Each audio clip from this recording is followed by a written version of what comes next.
Hi everyone, Dwight Tahano here, and we're talking with Rick Morales, the director of, help me with this, Lego DC Superheroes Justice League Cosmic Clash. There you go, you got it. All right, I got it. You know, that title is significantly shorter than the last film, so.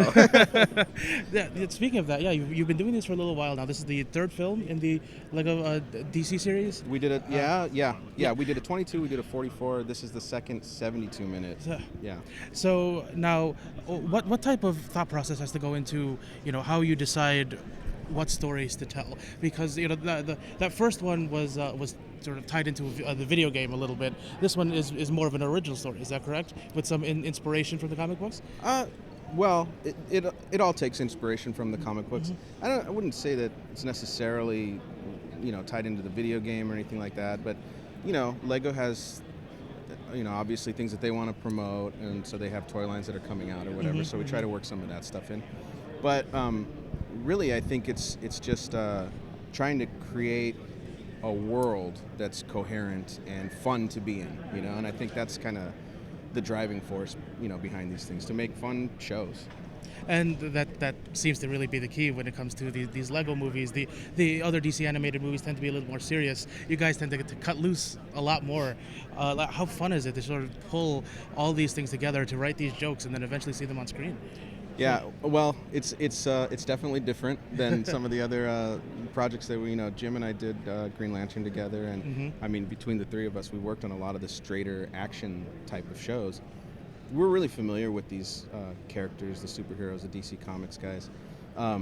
So, we come from that world. It is challenging, kind of, to work in this world where it is more comedy based. This isn't your typical Batman, so we try to find an angle that's true to the spirit of the character and kind of push it, In this version of Batman, for example, it's his kind of suspicious nature towards Superman, and I think, you play that out for some comedy, and it, hopefully works.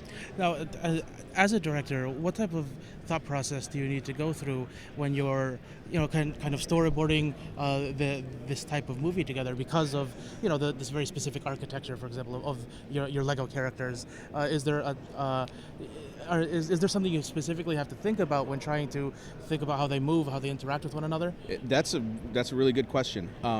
It's a very important and challenging part of working specifically with Legos. I think people have a tendency to look at Lego characters and go, oh, they're very simple, you're not drawing human anatomy, so, maybe it's not as challenging. There's a whole other set of challenges with these things. There's particular movements that they can do. There's things that they can't do. They can't touch the top of their heads. Their arms aren't long enough. Things like that. Simple right, things that you wouldn't consider. But we approach a lot of it like we normally would in the boarding process, and it's more about just trying to get the characters right and work within the limitations, which actually bring some of the comedy as well. So now we understand that this is your first Comic-Con here in New York. It is, yeah. How was it to actually go into that room, see all those people excited to see the work that you're about to put out next year? It was fun. Yeah, it was great. I had a great time. New York is definitely different than Los Angeles or San Diego, and yeah. Yeah, I mean, it must be exciting just to see people excited about your work, right? That's. I mean, you never know how people are going to react to things, and you hope for the best, and it seemed like they liked what they saw, so I was pretty happy, yeah. All right. Well, thank you for talking with us. Yeah. I really appreciate you taking your time. Thanks so much.